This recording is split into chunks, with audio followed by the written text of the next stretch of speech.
Fee reimbursement బకాయిలను వెంటనే విడుదల చేసి పథకాన్ని పూర్తి స్థాయిలో అమలు చేయాలని డిమాండ్ చేస్తూ బీసీ జేఏసీ చేపట్టిన కాలేజీల బంద్ విజయవంతమైందని జేఏసీ చైర్మన్ జాజుల శ్రీనివాస్ గౌడ్ తెలిపారు. రాష్ట్ర వ్యాప్తంగా వేలాది ఇంటర్, డిగ్రీ, ఇంజనీరింగ్, వృత్తి విద్యా కళాశాలలు బంద్కు సహకరించాయని చెప్పారు. హైకోర్టులో ఫీజు రీయింబర్స్మెంట్ కేసుల విషయంలో ప్రభుత్వం సరైన విధంగా వాదనలు వినిపించలేదని ఆరోపించారు. పేద విద్యార్థుల ఫీజుల కోసం నిధులు విడుదల చేయకుండా ప్రభుత్వం నిర్లక్ష్యం చేస్తోందని విమర్శించారు. ఏపీ ప్రభుత్వం అమలు చేస్తున్న విధంగా తెలంగాణలో కూడా 100% ఫీజు రీయింబర్స్మెంట్ అమలు చేయాలని డిమాండ్ చేశారు. ప్రభుత్వం స్పందించకపోతే ఉద్యమాన్ని మరింత ఉధృతం చేస్తామని హెచ్చరించారు.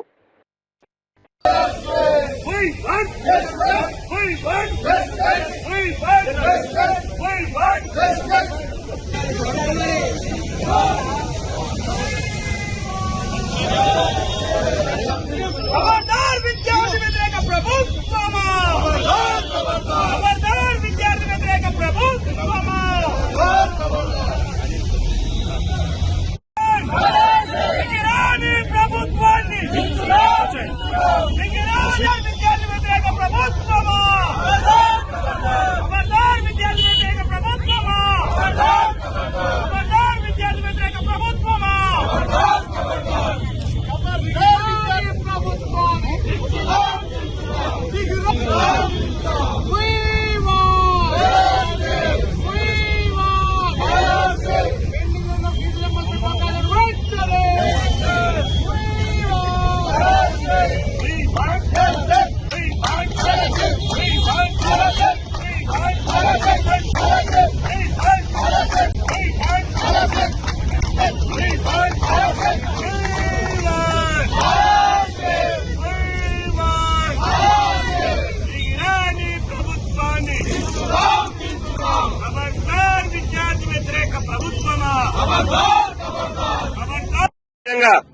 వేల మంది ఉన్నత విద్యకు దూరం అవుతున్నారు.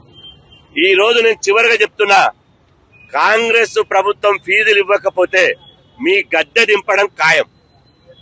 గతంలో నెదురుమల్లి జనార్దన్ రెడ్డి రిజర్వేషన్ల ఉద్యమం మొదలైతే విద్యార్థులతో పెట్టుకుంటే గద్దె దిగి నెల్లూరుకు పారిపోయాడు. ఇవాళ ఈ ప్రభుత్వానికి కూడా అదే గతి పడుతుంది.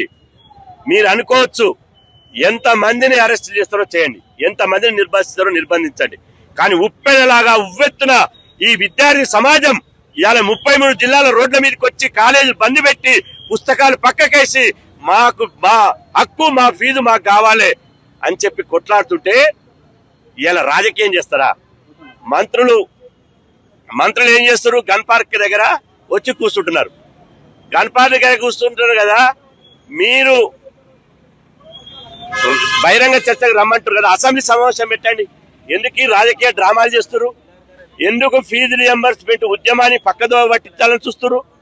కాబట్టి ఇవాళ ఎట్టి పరిస్థితుల్లో ఈ ఉద్యమాన్ని ఆపేది లేదు. ఈ ఉద్యమాన్ని ఇంకా ఉధృతం చేస్తాం. త్వరలోనే ఫీజు రియంబర్స్మెంట్ మీద అఖిలపక్ష సమావేశం పెడతాం. అన్ని విద్యార్థి సంఘాలను కలుపుకుంటాం. పెద్ద ఎత్తున 7,000 కోట్ల ఫీజుల బకాయిలు ఇవ్వాలి. ఇవాళ పాత పద్ధతులు చేయాలి. నేను చివరిగా చెప్పేది ఏంటంటే, ప్రభుత్వం ఫీజుల రియంబర్స్మెంట్ రద్దు చేయడానికి 100% కుట్ర మన్నుతుంది. దాని ఆధారాలు, సాక్ష్యాలు నా దగ్గర ఉన్నాయి.